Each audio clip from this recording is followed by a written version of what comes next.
Bill, I'm just wondering, you're an alumnus. What should Harvard do where you'd say, okay, to get back in your good graces, what does the university need to do at this point? Sure. So the right thing to do, or I should say the wrong thing to do, is receive a letter from the administration and write back saying, we're doing nothing. In fact, we're going to sue you. Okay, that's what Harvard did. What Harvard should have done is should have said, President Trump, you make some good points, right? Taxpayer money coming to Harvard, that's a privilege. It's not a right. And taxpayer money, going to an institution, the institution cannot have massive amounts of administrative bloat, waste, bureaucracy. And we're going to eliminate it. We're going to hire Alex Partners, or restructuring firm. We're going to take a 3G, zero-based budgeting approach to the way we run our administration. Things that are not inefficiency is causing harm, and we're wasting taxpayer money. Mr. President, you're right. Harvard has become, there is not viewpoint diversity at Harvard. Students are self-censoring their remarks in classrooms. Faculty are doing the same because people are afraid to have real conversations. You can't learn. You go to college to be exposed to a broad array of ideas. And I guess maybe I should be looking at Joe.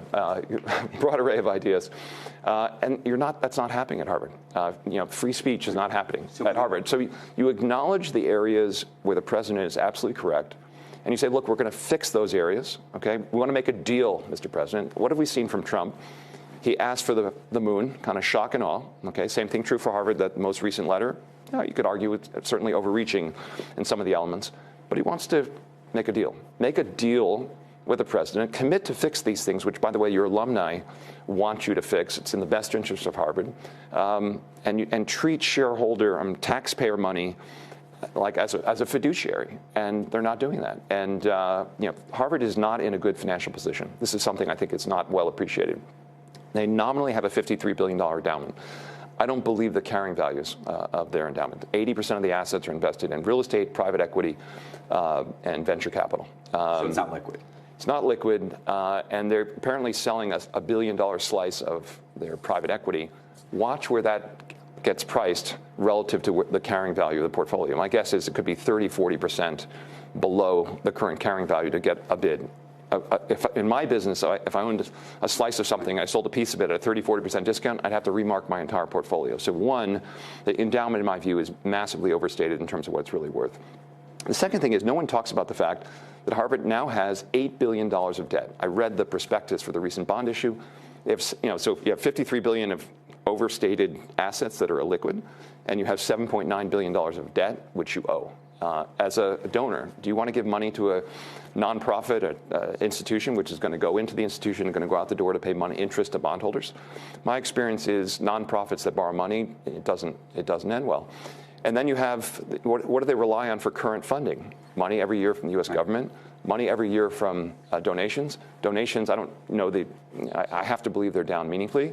And tax-exempt status. Another reason that induces people to give money to their university is to get a tax deduction. Fair or unfair to try to take the tax-exempt status away? I think it's fair. Again, the Harvard became, over time, a political advocacy organization for one party. When a university goes from being a university to affecting becoming a political advocacy organization, it doesn't deserve nonprofit status. I mean, and they have to.